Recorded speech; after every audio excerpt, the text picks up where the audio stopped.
When I told my wife that I wanted to become a Muslim, my wife, who had been a devout Christian her whole life, she told me, Sean, I will never become a Muslim. And it hurt me a bit because I didn't want to do anything to jeopardize my marriage. A few weeks later, when I traveled to Edmonton, I shared with some men, including a local imam there in Edmonton, that I didn't know how to approach this with my wife. And the brother told me something that was so profound. He said, Sean, do not try to convince your wife to do this. He said, it's more likely that you will mess it up than anything else. He said, but I do want you to trust that Allah will guide her heart.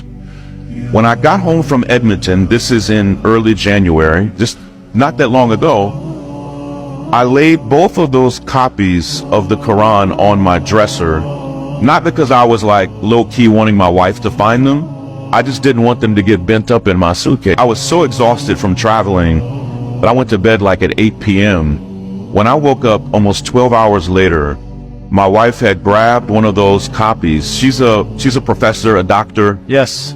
She had already, through the night, she had already read almost half of the Quran. When I woke up, my wife said to me something that was so shocking.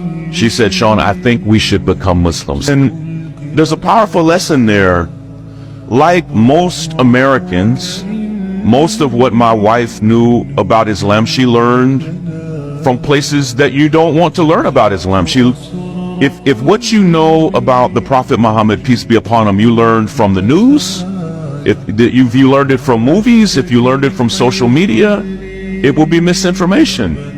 And my wife, who's an intellectual, a voracious reader, first thing she said to me was, Sean, the Prophet Muhammad, peace be upon him, he is not who I thought he was. Wow. And she was just moved by his life and his example.